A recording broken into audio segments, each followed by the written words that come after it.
Hey, what is up everyone? Welcome back to another review. Today I'm taking a look at this right here, the high-grade Wing Gundam Sky Zero, and of course this is from Gundam Breaker Backlog, or the whole bunch of backlog, bit of a slip there because this is from the backlog, and it's Mecha Gaikotsu versus the backlog.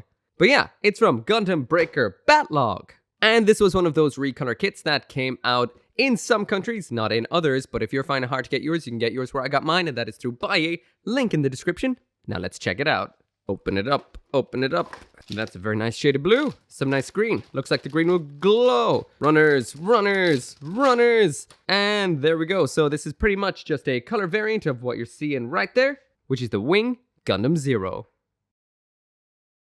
And there it is, complete in all of its sky blue glory. Let's give it a spin. So anyway, there's the full 360 spin of the high-grade Wing Gundam Sky Zero, and like I mentioned already, this is 100% exactly the same as the standard high-grade Wing Zero. The only difference, of course, is the color swap, so all of the typical Wing Gundam colors have been changed. So instead of the dark blue, we've got a nice turquoise, very, very light one at that.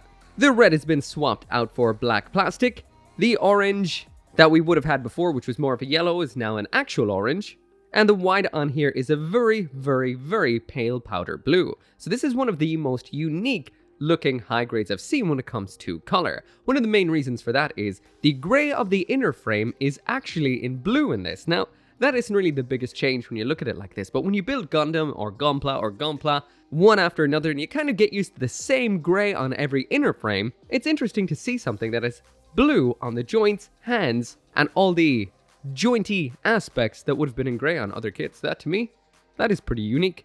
Besides that though, everything else here is the same as we would have seen before. This is a kit from 2014, and it definitely feels like one. It's a good kit in general, but when it comes to the what would have been whites on this kit that are now a sky blue, the detail is quite lacking. It is an exceptionally simple kit. So all of the legs there I haven't gotten around to panel lining. I did a bit of panel lining on the face and the chest and the shoulders, but as for the legs I did not, and it does look incredibly plain, not panel lined. So this is definitely something you will need to panel line, maybe color in the inside of the vents in a black to get the contrast between the depths and the raised surfaces, but besides that, a little bit plain, but still a nice little high grade.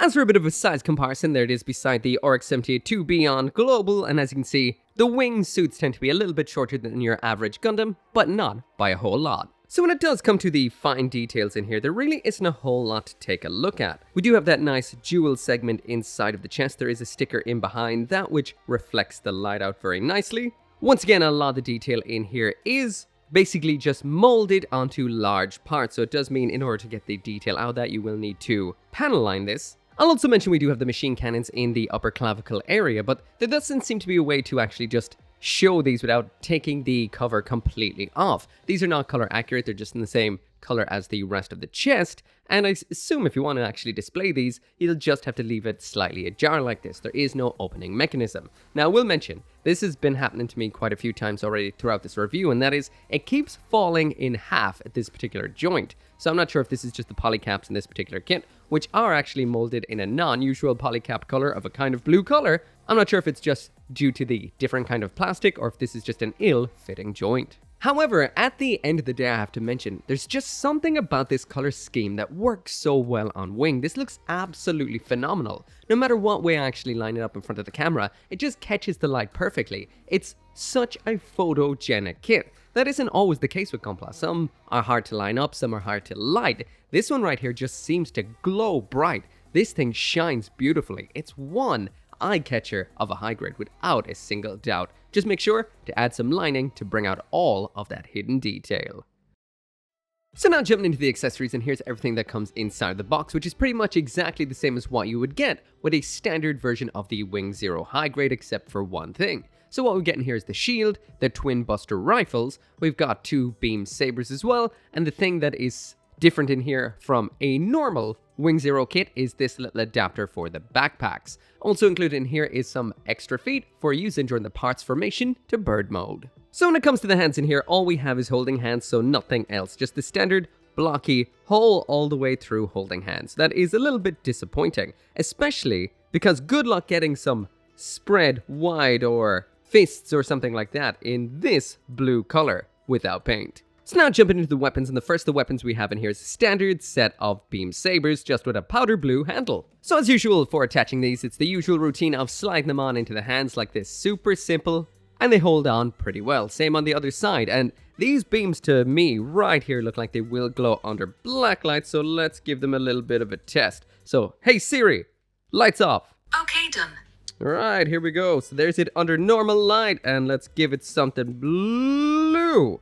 Yeah, it's not going nuts, but it still definitely fluoresces to some degree. Oh yeah, definitely. This isn't a true blacklight, so you're not going to get the full fluorescence, but from what you can see up front there, these without a doubt, they glow, and they glow, glow, glow. Same with the segment in the middle of the chest, so yeah, looking pretty cool.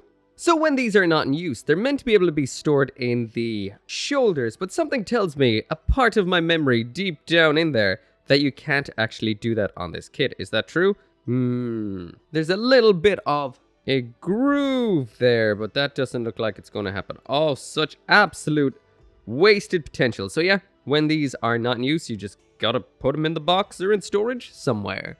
So next up in here, we've got the twin buster rifles, and like the name suggests, that does mean we've got the two of them. They're just the mirror opposite of each other. Now, we'll mention, these do require a sticker right here for the yellow segment, but it's barely noticeable, honestly. That doesn't look so bad, matches with the orange quite well. These do have some moving parts. You can move the handles just like so, tuck it away. Both of these can be attached together to make that twin buster, which is just done like so. And this is really unusual to actually see these completely made in a blue plastic. Attaching these is exactly the same as we would have done with the beam sabers. They just pop on into the hands like so, and like so. So anyway, there is an example of the Wing Gundam Sky Zero in a little bit of a pose with those twin buster rifles ready to unleash absolute hell, and it looks fantastic. You also have the option in here of grabbing one out of the hand like so, folding up the handle like this and popping into the hand to have them attached together. But I will mention, this thing's joints absolutely suck. They may or they may not have on the normal high grade, I honestly don't remember, but they're so bad in this kit. It falls apart the knees, it falls apart the waist, falls apart the shoulder. Man, likes to fall apart. Next up in here then, we have the shield. So once again, same as what we would have seen before, just now in a new color scheme. There is the handle segment that can move like this, but it cannot rotate. And we do have an extending bit right here, just like that. We do have a sticker for the green segment in the end right there, catching the light. As for attaching this on, it just pops onto the arm via this clippy segment, just like that right there. Anyway, there's a bit of an example of it with the shield attached, and this holds on pretty damn well. So the next thing we have in here is pretty damn cool. This is a little backpack extender. It's just the regular backpack adapter to a regular backpack, well, pair of holes. So basically how this works is you just whip off the wings. Well, the fucker is going to come in half. Take this bit off. There looks like a little bit of a shocked face underneath. Then you pop this guy on here like so. That didn't actually feel that secure at all. Not a bit. And then you can actually attach another backpack onto this. I'm guessing they just don't fit normally because of his shoulders or something. But either way, still a little bit on the janky feeling side.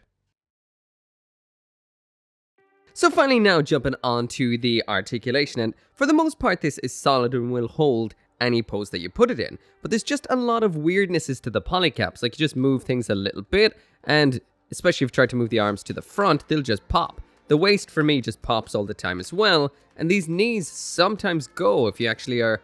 Oh wait, not the knees, yeah, those parts. Those go on me sometimes as well, like they just don't grip that good. So the overall build is a little bit on the weak side with the polycaps, but if you do get it into a pose, it's not going to lose them. It just tends to drop when moved around, but when not moved, it holds. So anyway, throwing it into the usual pose to test out the articulation, and the articulation on this kit isn't that great. There's a lot of limited joints, and it is very, well, like I mentioned, it falls apart all of the time.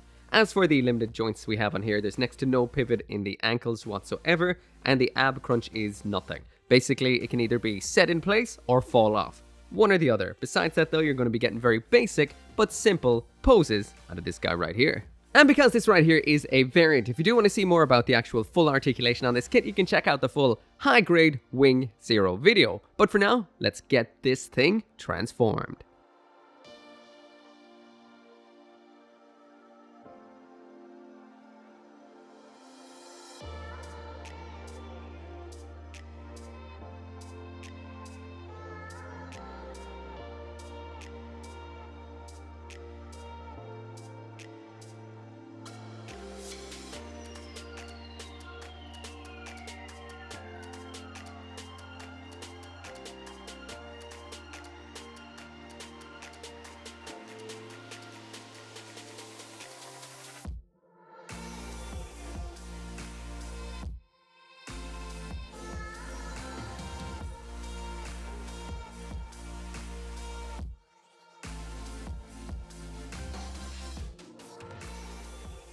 So that right there is what the high-grade wing Gundam Sky Zero looks like once it's transformed into bird mode. Once again, this is a simple enough transformation. The only parts formation is in the feet where you actually have to replace the feet with other feet, but besides that, it's all pretty seamless and looks pretty cool. Now, the usual issue is here again that's been just peppering this entire review the whole way through, and that is, well, this.